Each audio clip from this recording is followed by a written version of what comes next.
Bonjour à toutes et à tous et bienvenue sur l'heure du réel. Aujourd'hui, je veux parler d'un sujet qui pèse sur tout le monde, même sur ceux qui ne le formulent pas clairement.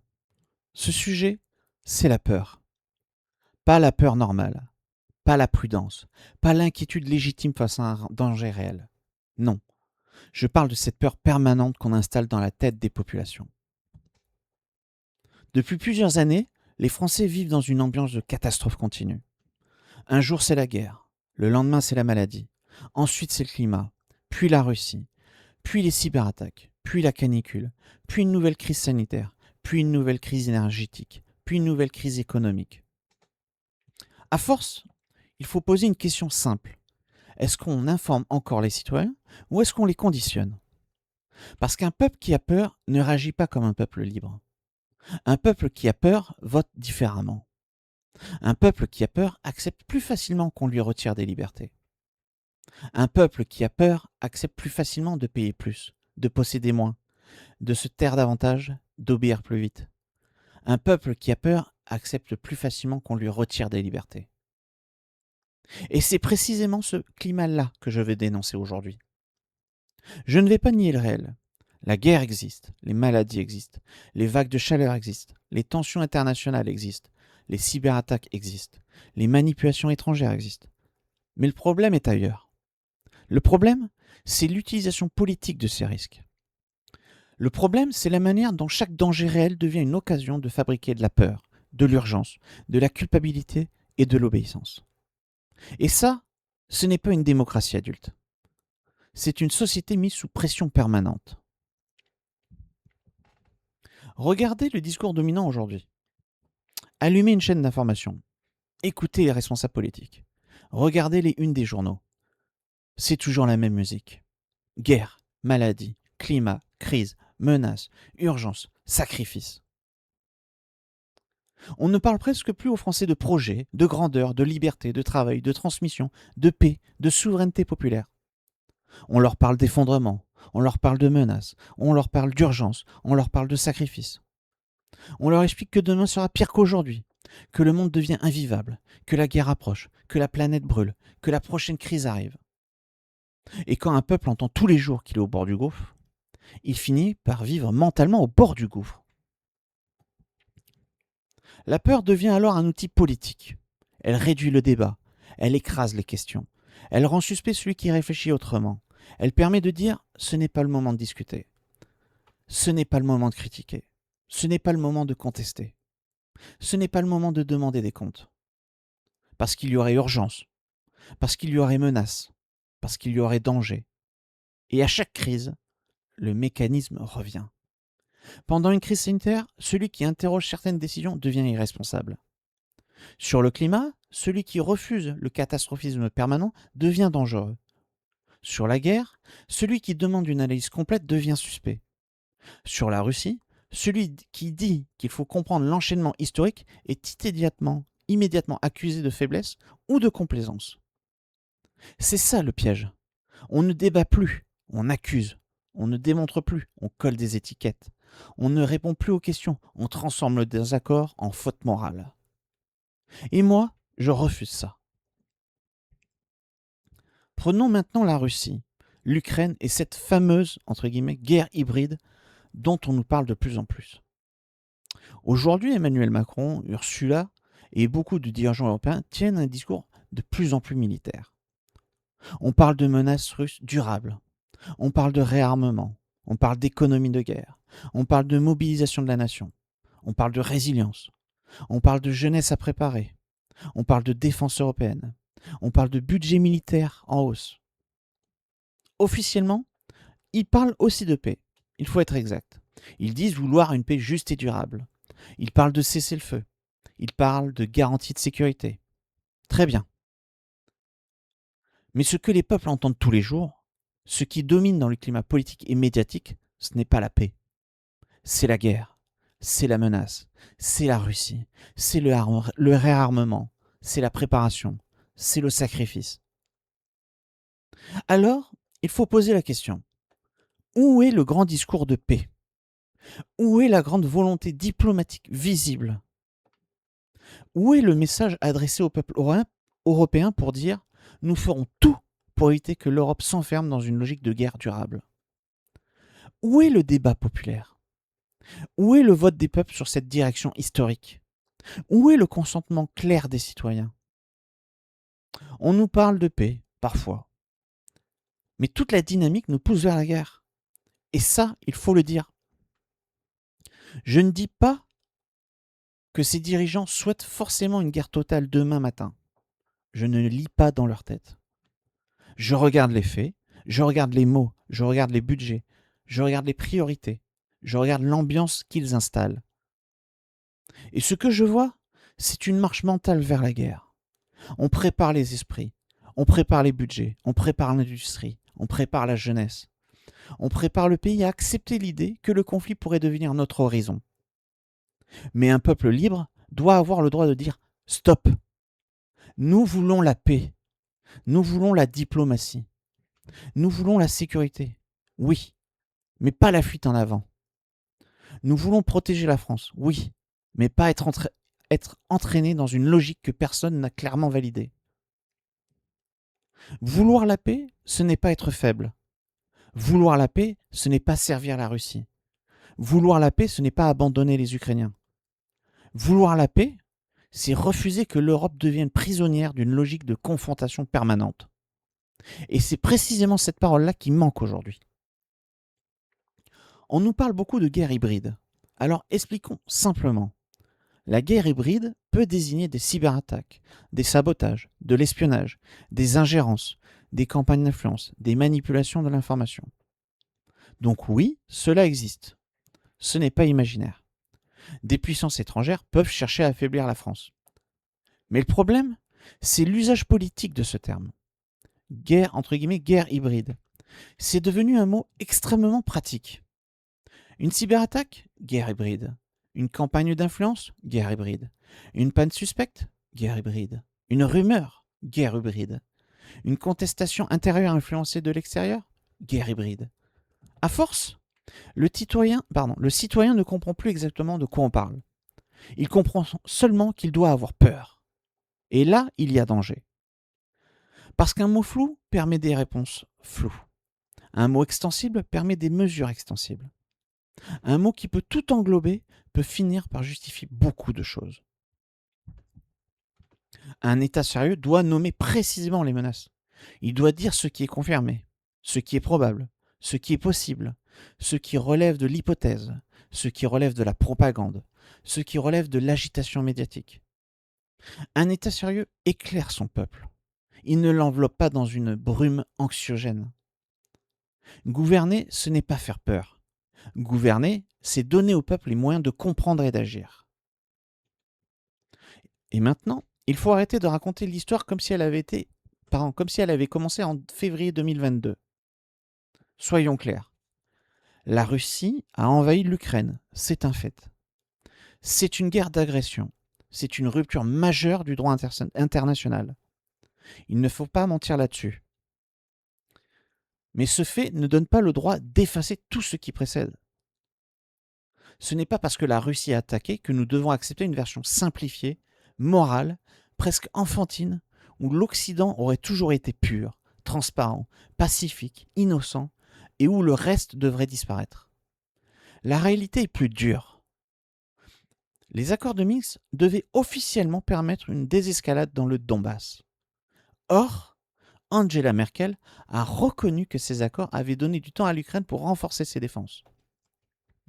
François Hollande a aussi reconnu que l'armée ukrainienne de 2022 était bien plus forte que celle de 2014, notamment grâce au temps gagné par les accords de Minsk. Alors je le dis clairement, cela ne justifie pas l'invasion russe. Mais cela détruit le récit trop simple. Cela montre que les grandes puissances calculent. Elles gagnent du temps, elles jouent sur les mots. Elles racontent une chose au peuple et en préparent parfois une autre dans les coulisses. Et aujourd'hui, les mêmes dirigeants viennent expliquer aux Français qu'il faut accepter le réarmement, les sacrifices budgétaires, la logique de guerre, la mobilisation morale de la nation, sans jamais accepter un vrai débat public sur la manière dont nous en sommes arrivés là. C'est inadmissible. On peut condamner l'invasion russe et refuser d'être manipulé par le récit occidental. On peut défendre la paix sans être naïf. On peut refuser Poutine sans applaudir Macron. On peut refuser l'impérialisme russe sans accepter la propagande de Bruxelles, de Paris ou de l'OTAN. C'est ça, penser librement. Et c'est précisément ce qu'on veut, et c'est précisément ce qu'on ne veut plus laisser faire au peuple. Penser librement.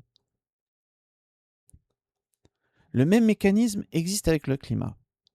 Là encore, il faut parler vrai. Oui, il y a des vagues de chaleur. Oui, certaines personnes fragiles doivent être protégées. Oui, les villes doivent mieux s'adapter. Oui, il faut penser l'eau, l'agriculture, les forêts, les logements, les écoles, les hôpitaux. Mais il faut aussi rappeler une évidence.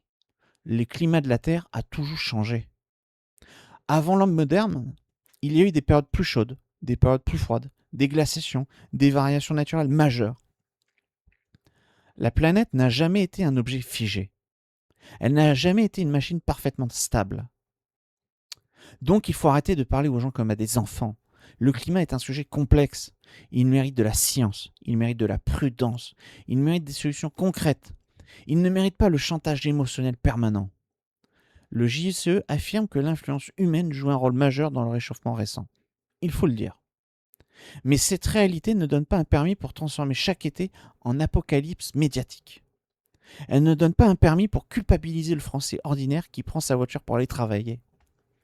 Elle ne donne pas un permis pour imposer une écologie punitive qui frappe d'abord les classes moyennes et populaires pendant que les élites continuent de vivre comme avant.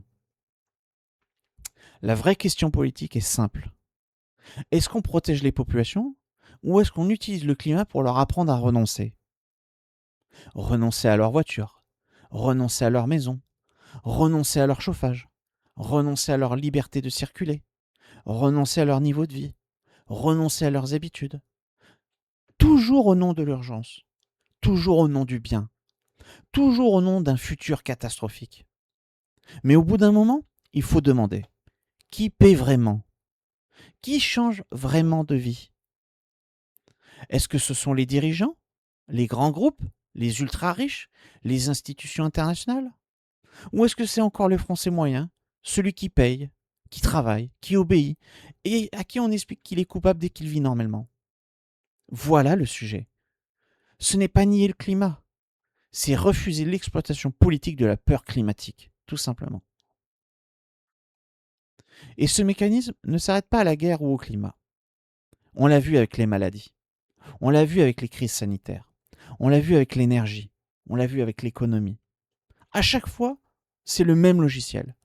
On dramatise, on culpabilise, on infantilise, on réduit le débat, on impose des décisions. Puis, on explique que ceux qui contestent sont irresponsables. Le problème, ce n'est pas d'alerter quand il y a un danger. Un pouvoir responsable doit alerter. Un pouvoir responsable doit préparer. Un pouvoir responsable doit protéger. Mais un pouvoir responsable ne maintient pas son peuple dans la sidération. Il ne transforme pas chaque problème en panique collective. Il ne fait pas de la peur un mode de gouvernement. Aujourd'hui, tout devient peur. La chaleur devient peur. La pluie devient peur. Le virus devient peur. La Russie devient peur. Internet devient peur. L'énergie devient peur. La nourriture devient peur. Le futur devient peur. Même vouloir vivre normalement devient suspect. Et une société qui n'a plus que la peur comme horizon devient une société malade. Une société qui ne parle plus que de catastrophe finit par perdre son instinct de la vie. Une société qui ne parle plus de catastrophe finit par perdre son instinct de vie. Il faut poser la question franchement. Cette peur permanente est-elle seulement un accident ? Est-ce seulement le résultat d'un système médiatique obsédé par l'audience ? Est-ce seulement la conséquence de dirigeants incapables de parler autrement que par la crise ? Ou est-ce devenu une méthode ? Je ne prétends pas lire dans la tête des dirigeants. Je regarde les effets. Et les effets sont là. Quand les Français ont peur, ils acceptent davantage le contrôle. Quand ils ont peur, ils acceptent davantage de restrictions. Quand ils ont peur, ils acceptent des dépenses massives sans vrai débat. Quand ils ont peur, ils votent parfois non pas pour un projet, mais contre une menace. Quand ils ont peur, ils renoncent à des libertés qu'ils auraient défendues en temps normal. C'est pour cela que la peur est politiquement rentable. Elle permet de fabriquer du consentement. Elle permet de rendre acceptable ce qui aurait été refusé dans un climat normal. Elle permet de dire « vous n'avez pas le choix ». Vous n'avez pas le choix pour l'Europe. Vous n'avez pas le choix pour l'Ukraine. Vous n'avez pas le choix pour le climat.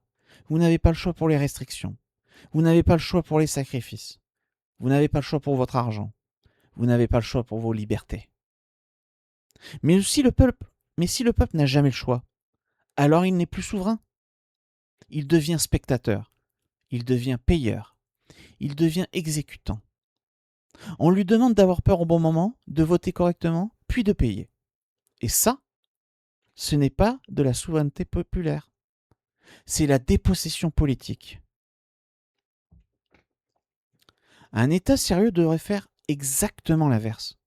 Un État sérieux devrait dire « voilà les faits, voilà les preuves, voilà ce que nous savons, voilà ce que nous ne savons pas, voilà ce qui est confirmé, voilà ce qui est incertain, voilà ce que voilà ce que nous allons faire concrètement, voilà combien cela coûtera, voilà quelles libertés seront protégées, voilà quelles limites nous nous imposons à nous-mêmes. » Parce qu'un État qui ne se fixe pas de limites finit toujours par en imposer aux citoyens.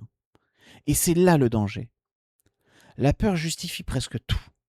Elle justifie la surveillance, elle justifie les restrictions, elle justifie la censure, elle justifie les dépenses sans débat, elle justifie l'état d'urgence permanent, elle justifie la mise au silence des oppositions, elle justifie le mépris du peuple.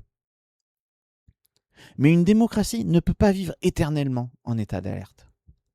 Une démocratie ne peut pas demander aux citoyens d'être libres seulement quand tout va bien, puis obéissants dès qu'une crise arrive. La liberté ne vaut rien si elle disparaît à chaque peur. La souveraineté populaire ne vaut rien si elle est suspendue à chaque urgence. Et pendant qu'on maintient les Français dans ce climat de peur globale, les vrais problèmes du quotidien continuent. Le pouvoir d'achat, la sécurité, l'école, l'hôpital, la justice, le logement, la dette, la souveraineté industrielle, l'immigration, la cohésion nationale, la liberté d'expression, le déclassement, la solitude, l'épuisement moral du pays. On parle sans cesse de grandes menaces globales, mais on laisse pourrir les problèmes concrets. On demande aux Français d'avoir peur de la Russie, mais ils ont déjà peur de ne plus finir le mois. On leur demande d'avoir peur du climat, mais ils ont déjà peur de leur facture d'électricité. On leur demande d'avoir peur de la prochaine crise mondiale, mais ils voient déjà leur école, leur hôpital, leur police, leur justice, leur pays se dégrader. Et à un moment, il faut le dire, les Français ne demandent pas qu'on leur mente. Ils demandent qu'on leur parle vrai. Ils sont capables d'entendre qu'il y a des risques. Ils sont capables d'entendre que le monde est dangereux. Mais ils ne veulent plus être traités comme une masse à effrayer. Ils veulent être traités comme un peuple adulte. C'est pour cela qu'il faut se réveiller. Pas se réveiller pour nier le réel. Se réveiller pour le regarder en face. Se réveiller pour ne plus confondre prudence et soumission. Se réveiller pour ne plus confondre lucidité et panique. Se réveiller pour ne plus accepter que chaque crise serve de prétexte à nous faire taire. La France n'a pas besoin d'un peuple paniqué. Elle a besoin d'un peuple lucide. Elle n'a pas besoin de citoyens qui tremblent devant chaque journal télévisé. Elle a besoin de citoyens capables de distinguer le danger réel de la mise en scène politique du danger. Oui, il y a des risques. Oui, le monde devient plus dur. Oui, il faut se préparer. Mais se préparer, ce n'est pas vivre à genoux. Se préparer, ce n'est pas accepter tous les Se